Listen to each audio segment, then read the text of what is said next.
కోడి పందాల గురించి మాట్లాడతావు. అసలుకు జూదం అనేదాన్ని పులివెందులకు పరిచయం చేసి ఫస్ట్ పులివెందుల్లో స్టార్ట్ చేసిందే జగన్మోహన్ రెడ్డి గారు సీఎంగా ఉన్నప్పుడు. నువ్వు ఎమ్మెల్యేగా ఉన్నావు.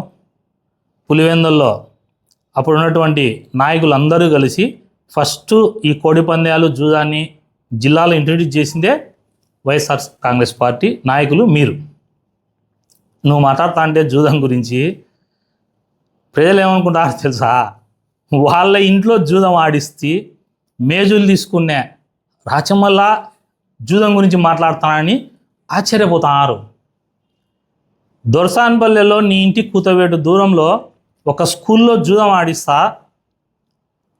ఆ రోజు స్పెషల్ పార్టీ వచ్చి ఎస్పీ గారు స్పెషల్ పార్టీ రైడ్ చేస్తే ఆడన్నటువంటి అప్పటి ప్రస్తుత ఒక కౌన్సిలరు పోలీసుల మీద తిరగబడి దాడి చేస్తే మళ్ళీ నువ్వు వాళ్ళందరినీ ఇంటికి పిలుచుకొని పోలీసు వాళ్ళకు లెక్కియాలని చెప్పి ఈ జూదగాళ్ళ దగ్గర నుంచి క్రికెట్ బుకీల దగ్గర నుంచి నువ్వు లెక్క వసూలు చేసి అది పైన ఎస్పీ గారికి ఇంత ఇవ్వాలా, డిఎస్పీకి ఇంత ఇవ్వాలా, సీఎల్కి ఇంత ఇవ్వాలని లెక్క తీసుకున్నావు.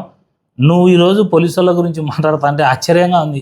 లెక్క పోలీసు వాళ్ళకని చెప్పి వసూలు చేసిన నువ్వు ఈరోజు పోలీసు వాళ్ళకు సెల్యూట్ కొడతాండవు. కారణం లోపకారి ఒప్పందం.